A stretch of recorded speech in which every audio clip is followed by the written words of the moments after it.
पाकिस्तान भारत के खिलाफ बड़े बड़े बयान दे रहा है, पर आंतरिक मोर्चों पर उसका हाल किसी से छिपा नहीं है। खबर है कि पाकिस्तानी आर्मी चीफ असीम मुनीर ने जेल में बंद पूर्व प्रधानमंत्री इमरान खान से मदद मांगी है। सिंध प्रांत में लगातार सेना के खिलाफ हो रहे प्रदर्शनों को रोकने के लिए असीम मुनीर ने 4 बड़े अधिकारियों को जेल में इमरान खान के पास भेजा है। सेना इन प्रदर्शनों और विरोध को दबाने में नाकाम रही है। भारत से हमले की आशंका के चलते पाकिस्तान में खौफ का माहौल है। युद्ध से निपटने के लिए पीओके में बच्चों को इमरजेंसी अभ्यास कराए जा रहे हैं। स्कूलों के खेल के मैदानों को प्राथमिक चिकित्सा शिविरों में तब्दील किया जा रहा है। पाकिस्तान को डर है कि भारत कभी भी उसके खिलाफ बड़ी कार्रवाई कर सकता है। सपा अध्यक्ष अखिलेश यादव ने जाति जनगणना को लेकर सीएम योगी के पुराने बयान पर तंज कसा है और निशाना साधते हुए कहा कि ध्यान रखें, रेत दरक रही है। दरअसल सीएम योगी ने इस इंटरव्यू में जातिवार जनगणना की मांग को समाज को बांटने की कोशिश बताते हुए कहा है कि लोगों को इससे सावधान रहना होगा। अखिलेश ने कहा, माननीय अब भी अपने कथन पर कायम है या बदलना चाहेंगे। यूपी ट्रिपल एससी पीईटी यानी पेट परीक्षा में शामिल होने वाले युवाओं को आयोग ने बड़ी राहत दी है। एक बार पेट परीक्षा में शामिल होने वाले अभ्यर्थी अब 3 साल तक की भर्तियों के फॉर्म भर सकेंगे। हालांकि 2025 और इसके बाद आयोजित होने वाली पेट परीक्षाओं में शामिल होने वाले अभ्यर्थियों को ही इसका लाभ मिलेगा। बता दें कि अभी तक पेट क्लियर करने के बाद केवल 1 साल तक होने वाली भर्ती परीक्षाओं में शामिल होने की पात्रता थी। पहलगाम हमले के बाद भारतीय कार्रवाई में कई ऐसे लोग भी फंस गए हैं जो दशकों से यहाँ रह रहे थे।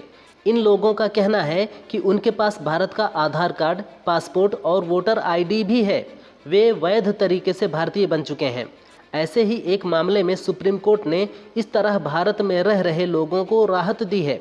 कोर्ट ने दस्तावेजों की जांच होने तक किसी भी कार्रवाई पर रोक लगा दी है। ऐसे परिवारों में हिंदू और मुस्लिम दोनों धर्मों के लोग हैं।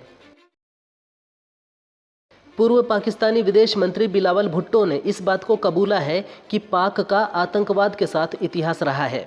एक इंटरव्यू में उन्होंने रक्षा मंत्री ख्वाजा आसिफ के उस बयान को सही बताया जिसमें उन्होंने कहा था कि पाक आतंकवाद का समर्थन करता रहा है।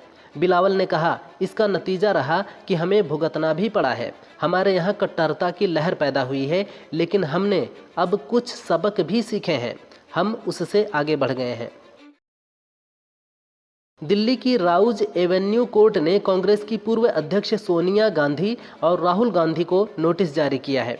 नेशनल हेराल्ड केस से जुड़े मनी लॉन्ड्रिंग केस में प्रवर्तन निदेशालय द्वारा कोर्ट में दाखिल की गई चार्जशीट में सोनिया और राहुल गांधी का नाम शामिल है। ऐसे में कोर्ट मामले पर सुनवाई से पहले आरोपियों का पक्ष जानना चाहता है। 8 मई को केस की सुनवाई होगी। जाति जनगणना कराने के केंद्र के फैसले पर आज़ाद समाज पार्टी के अध्यक्ष चंद्रशेखर आज़ाद ने सरकार की मंशा पर शक जताते हुए कहा, उनका दल और वह खुद पहले से इसकी मांग करते रहे हैं। उन्होंने कहा कि अभी तक कुछ भी तय नहीं हुआ है, कौन से विषय शामिल किए जाएंगे, कब शुरू होगा। हमें चिंता है कि मौजूदा सरकार भी बिहार चुनाव के बाद अपने रुख से पलट सकती है और कह सकती है कि वे जनगणना नहीं कराएंगे। पीएम मोदी ने केरल के तिरुवनंतपुरम में बंदरगाह का उद्घाटन किया। इस दौरान उन्होंने राहुल गांधी और शशि थरूर की कथित अदावत पर तंज कसा। कार्यक्रम को संबोधित करते हुए पीएम मोदी ने कहा, हमारे सीएम पिनरई विजयन से कहना चाहूँगा कि आप तो इंडी अलायंस के मजबूत पिलर रहे हैं। आज शशि थरूर भी बैठे हैं। आज का ये इवेंट कई लोगों की नींद हराम कर देगा। मैसेज चला गया जहां जाना था।